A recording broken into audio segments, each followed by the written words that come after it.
energy independence or environmental destruction? What exactly is fracking?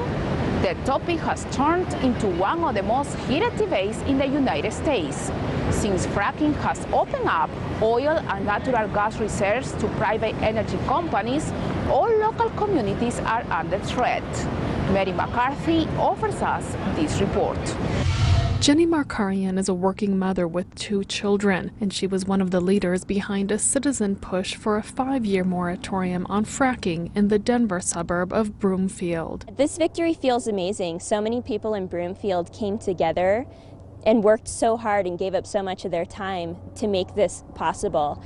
And for now, we are reveling in this victory. It's a victory they just barely won. In Broomfield, the fracking ban passed by just 20 votes. We learned that there were going to be several fracked wells very close to where we live and very close to the school that's in our neighborhood where my children attend personally. So this was something that would really affect our community, our way of life, our property values, and our health. Broomfield is one of 6 cities in this picturesque spot north of Denver that have now passed bans on fracking.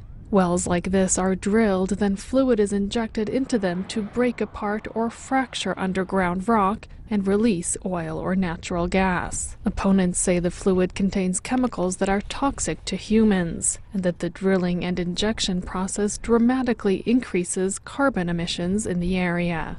One reason the fracking debate is so heated is that the science for now is inconclusive. Some scientific studies support the activists' claims that fracking does contaminate groundwater and raise overall pollution levels. But other serious studies say the effects on the environment and public health are negligible.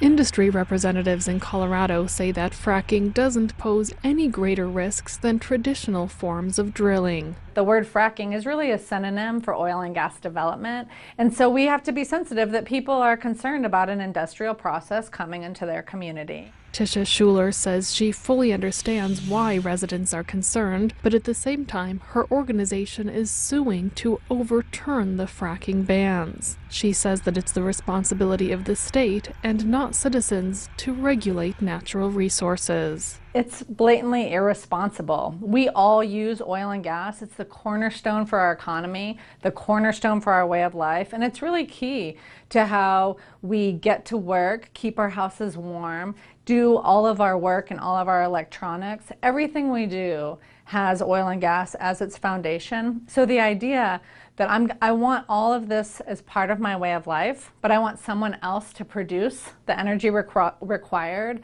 this is just something that's not tenable. Meanwhile, the citizen pushback against fracking is not going away, and activists from across the U.S. are turning to Colorado for inspiration on how to launch anti-fracking initiatives. Definitely felt a national interest. I think that Broomfield is a swing county, and I think it could have went either way, and a lot of people were watching what's going on here in Colorado. Across the U.S., an estimated 400 cities have passed bans on fracking, and France has banned it entirely over concerns that it causes environmental damage. Mary McCarthy for Telesur, Denver.